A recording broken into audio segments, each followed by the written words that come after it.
I love you. I love you. তোর সাহস হয় কি করে আমাকে প্রপোজ করা? আজকের মতো তোকে সাবধান করে দিলাম, দ্বিতীয়বার যেন এই ভুলটা না হয়। কি রে বড় বড় ডায়লগ মারছিলিস যে? ভেরি গুড, হ্যাঁ ভেরি গুড। ফুসকলের শেষে লাইন করতে ওকে প্রপোজ করতে যাওয়ার কি দরকার ছিল? তুই জানিস না ও তোকে একদম পাত্তা দেয় না। আর শুধু তোকে কেন, ও কলেজে কোনো ছেলেকে পাত্তা দেয় না। যাকে ও সব কথা বাদ দে, মেয়ে ছেলের হাতের মার ও অত বেশি লাগে না। চ যে মেয়েগুলোকে পটালাম তাদের কাছে যায়। তুই যা, আমি যাবো না। আমি ওর জন্য আমার বন্ধুদের সবার কাছে ছোট হয়েছি। আমি ওকে প্রেম করে দেখাবোই যে আমি কি পারি। কিরে এইভাবে বসে আছিস যে? তোর মন খারাপ নাকি? চ কাল যে মেয়েগুলোকে পটালাম ওদের সাথে একটু গল্প করি গিয়ে। আমার ভালো লাগছে না, তুই যা। এক চোরে এত পরিবর্তন হয়ে গেলে? ওই রকম চোর তো আমি প্রতিদিনই খাই, আমার তো কিছু মনে হয় না। না আর মন খারাপ করে থাকিস না, চ। ছাড়, যাবো না। তোর ব্যাপার আলাদা, আমার ব্যাপার আলাদা। তুই প্রতিদিনই খাস আর আমি একদিন চড় খাইছি, আমার প্রেস্টিজে লেগেছে। আমি যাবো না। ঠিক আছে তাহলে তুই থাক, আমি গিয়ে এনজয় করে আসি। কি রে তুই এখানে মন খারাপ করে বসে আছিস, টনি ওপরে মন খারাপ করে বসে আছে, তোদের দুজনের মধ্যে কি হয়েছে রে? কি আবার হবে? কিছু হয়নি। দেখ সালমা, কাল তো টনিকে ওইভাবে মারা উচিত হয়নি। একটা ছেলে একটা মেয়েকে প্রপোজ করতেই পারে, তারপরে তুই তার গায়ে হাত তুলবি? সত্যি রে, আমার ভুলই হয়েছে। বলছি কাল যে আমি তোমার গায়ে হাত তুলেছি ওটা আমার উচিত হয়নি, তুমি আমাকে ক্ষমা করে দিও। ঠিক আছে, আমি তোমাকে ক্ষমা করে দিয়েছি। তাহলে এবার থেকে তুমি আমাকে ভালোবাসবে তো? না দেখো টনি, আমি তোমাকে কোনোদিনই ভালোবাসতে পারবো না। কেন কেন ভালোবাসতে পারবে না আমাকে? দেখো আমি তোমার কাছে অন্যায় করেছি, তাই তোমার কাছে ক্ষমা চাইতে এসেছি, তোমাকে প্রেমের প্রস্তাব দিতে আসিনি। ভবিষ্যতে এরকম কথা আমাকে আর কোনোদিনও বলবে না। ই এবার এমন করছে কেন?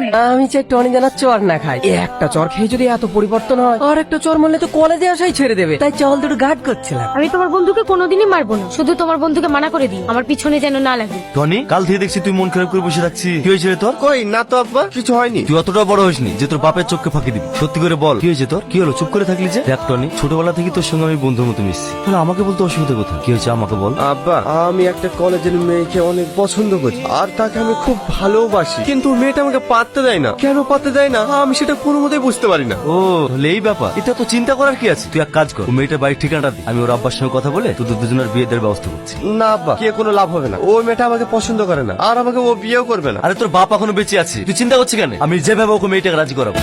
বাড়িতে কেউ আছেন? আরে আরে কি ব্যাপার স্যার, আপনি আমাদের বাড়িতে আসেন? আসেন স্যার, ভিতরে আসেন। কোথায় গেলে? এই দেখো কারা এসছে, দেখো। কে ইনি? আর আমি যে ফ্যাক্টরিতে কাজ করি সেই ফ্যাক্টরির মালিক, তিনি আমাদের স্যার। হ্যাঁ, আমাদের কি সৌভাগ্য আপনি আমাদের বাড়িতে এসেছেন। আসেন আসেন বসেন। যেটা বলার জন্য এসেছি, সালমা কি তোমার মেয়ে? হ্যাঁ স্যার, সালমা আমারই মেয়ে। কিছু হয়েছে নাকি? আরে না না, তেমন কিছু না। আসলে আমার ছেলে আপনার মেয়েকে খুব ভালোবাসে, তাই বিয়ের প্রস্তাব নিয়ে এসেছি। যদি আপনাদের কোনো আপত্তি না থাকে। হ্যাঁ, আপত্তি কেন থাকবে? এ তো আমাদের সৌভাগ্য, আমার মেয়ে আপনার বাড়ি বৌমা হয়ে যাবে। এ তো খুব খুশির খবর। তাহলে তো ভালোই হলো, একটা ভালো দিন দেখে এই 4 হাত এক করে দেওয়া হোক। আপনি দিনটা দেখুন, আপনি যেদিনকে বলবেন আমি সেদিনকেই আমার মেয়ের বিয়ে দেব। না মা, আমি ওকে বিয়ে করতে পারবো না।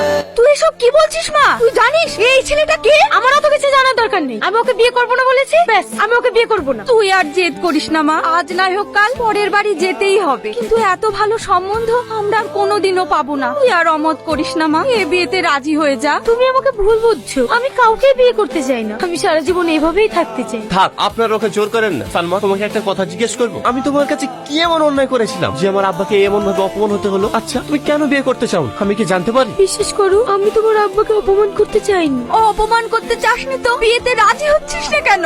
I love you Salma. এটা কি হলো শাকির? তোমার আসতে এত দেরি হলো কেন? আমি কখন থেকে তোমার জন্য অপেক্ষা করছি। সরি সোনা, আমি একটা জরুরি কাজে গিয়েছিলাম, ওখানে একটু দেরি হয়ে গেল। আজকে দিনে কেউ দেরি করে? চলো ওখানে গিয়ে আমরা বসে গল্প করি। না না, হাজার গল্প করবো না, আমি তোমাকে একটা সুন্দর জায়গায় ঘুরতে নিয়ে যাবো। কোথায়? একটা বড় রেস্টুরেন্টে। না আমি যাবো না, কেউ দেখলে কি বলবে? আরে সোনা, কেউ দেখতে পাবে না, আমি তো আছি, তুমি চলো তো। শাকির অনেক লেট হয়ে গেছে, চলো বাড়ি যাই। অবশ্যই যাবো। এই ওটা 2টো কোল্ড ড্রিঙ্কস নিয়ে এসো।